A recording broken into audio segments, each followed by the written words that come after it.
भारतीय शहरों में प्रदूषण और यातायात की स्थिति एक चिंता का सबब है।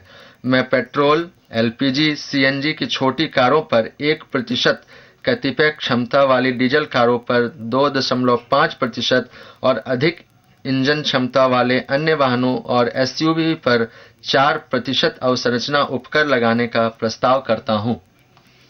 माननीय अध्यक्ष महोदय, मैं खासकर जो पर्यावरण संबंध में जो छूट दिए जा रहे हैं उसके ऊपर भी मैं चाह रहा हूं कि ये कार्य जारी रहे। मैं प्रस्ताव करता हूं कि 1% या निविष्टि कर क्रेडिट के साथ 12.5% उत्पाद शुल्क लगाने का प्रस्ताव करता हूं, खासकर आभूषण और वस्तुओं से जुड़े हुए आभूषणों से इतर चांदी के आभूषण को छोड़कर, जिस पर अधिक छूट और अर्हता सीमा क्रमशः 6 करोड़ रुपए और 12 करोड़ रुपए होगी। नए करदाताओं को किसी कठिनाई के बिना इस लेवी का अनुपालन करने में समर्थ बनाने के लिए आवश्यक कदम भी उठाए जाएंगे। मैं 1000 रुपए के खुदरा बिक्री मूल्य और इससे अधिक के ब्रांडेड तैयार परिधानों और कपड़ों से बनी वस्तुओं पर उत्पाद शुल्क को निविष्ट कर क्रेडिट के बगैर 0 या निविष्ट कर क्रेडिट के साथ 6% से बदल कर निविष्ट कर क्रेडिट के बगैर 2% या निविष्टि कर के साथ 12.5% करने का प्रस्ताव करता हूं। मैं कोयला, लिग्नाइट और पीठ पर लगाए गए स्वच्छ ऊर्जा उपकर को स्वच्छ पर्यावरण उपकर का नया नाम देने के और इसके साथ ही इसकी दर 200 रुपये प्रति टन से बढ़ाकर 400 रुपये प्रति टन करने का प्रस्ताव करता हूं।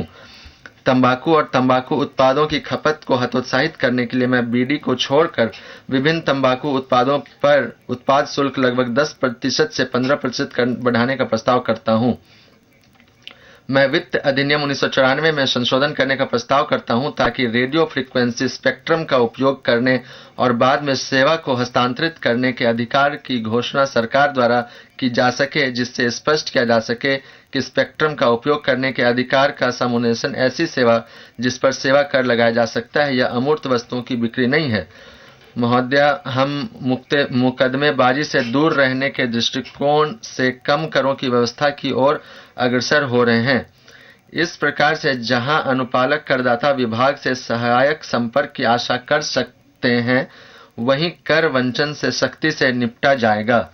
कर वंचन का पता लगाने के लिए कर विभाग की क्षमता बढ़ी है, क्योंकि सूचना प्राप्त करने की क्षमता और ऐसी सूचना का प्रक्रियान्वयन करने के लिए प्रौद्योगिकी चालित विश्लेषणात्मक साधनों की उपलब्धता में सुधार हुआ है।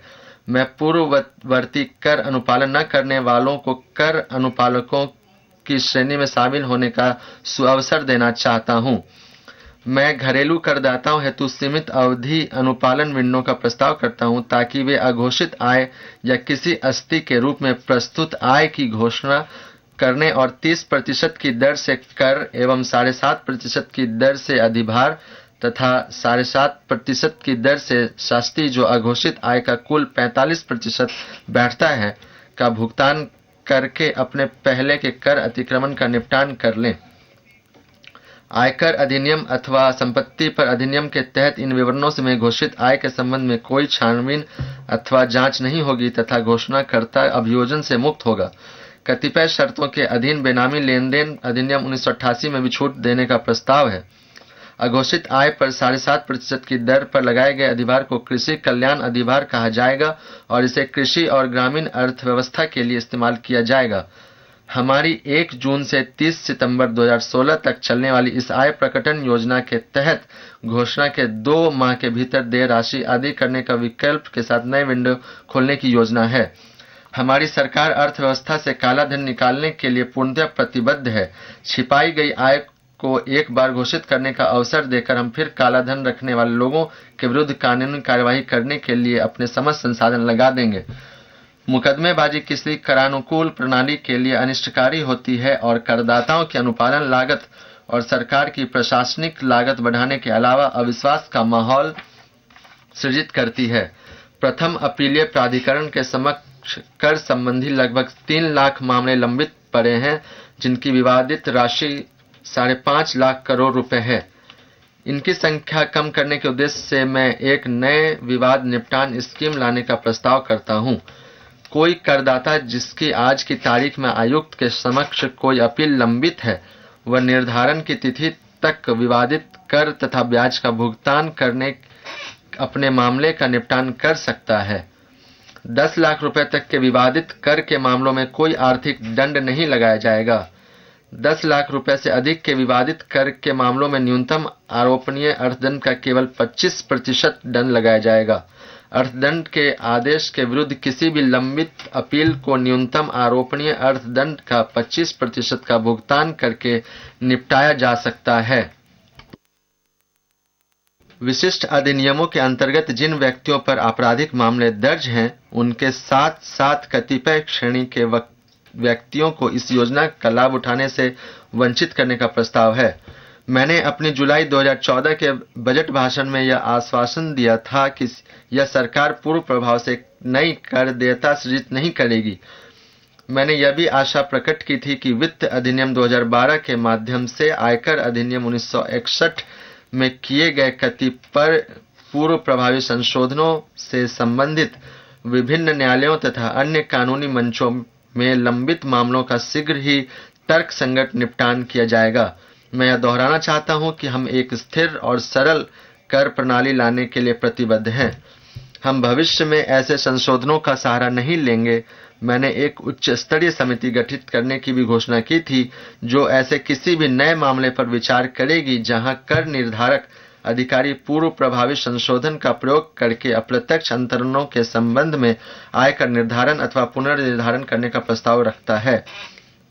कर वंचन की किसी आशंका को समाप्त करने के लिए इस समिति के अध्यक्ष राजस्व सचिव होंगे और इसमें अध्यक्ष सीबीडीटी और बाहर के एक विशेषज्ञ शामिल होंगे।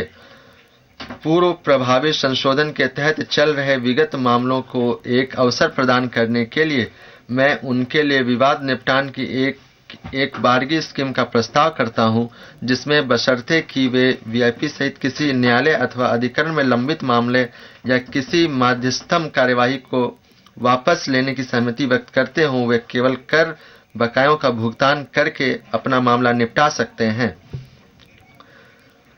उच्चतम न्यायालय द्वारा सांविधिक प्रावधानों तथा दंड लगाने के मार्गदर्शक सिद्धांतों की व्याख्या पर कई निर्णय देने के बावजूद आय छिपाने के लिए भारी अर्थदंड लगाने के फलस्वरूप विगत वर्षों से विवादों की संख्या में भारी बढ़ोतरी हुई है। इस समय आयकर अधिकारी को अपवंचित माने गए कर पर 100% से लेकर 300% की दर से दंड लगाने का विवेकाधिकार है। मैं आर्थिक अपराधों की विभिन्न श्रेणियों के साथ साथ दंड की मात्रा का निर्धारण करके संपूर्ण दंड प्रणाली को संशोधित करने और इस प्रकार कर अधिकारियों के विवेकाधिकार को काफी हद तक कम करने का प्रस्ताव करता हूं। अब आय को कम दर्शाने के मामले में कर के 50% और तथ्यों को गलत तरीके से प्रस्तुत करने के मामले में कर के 200% की अर्थदंड दर होगी। विशेष स्थितियों में जहां कर अदा किया गया हो और अपील दायर न की गई हो, में दंड माफी का भी प्रस्ताव किया जाता है। दूसरा मुद्दा जिसके कारण विवादों की संख्या में अच्छी खासी बढ़ोतरी हुई है, वह है आयकर अधिनियम की धारा 14 क के संदर्भ में छूट प्राप्त आय से संबंधित व्यय की अस्वीकृति की मात्रा निर्धारण में। मैं इस प्रकार के मात्रा निर्धारण को अभिशासित करने वाले नियम 8 घ में दिए गए फॉर्मूले को तर्क संगत बनाने का प्रस्ताव करता हूं। इस नियम में संशोधन किया जा रहा है कि यह अस्वीकृत छूट प्राप्त आय का अर्जन करने वाले निवेशों और औसत मासिक मूल्य के 1% तक सीमित हो, लेकिन यह दावा किए गए वास्तविक व्यय से अधिक न हो।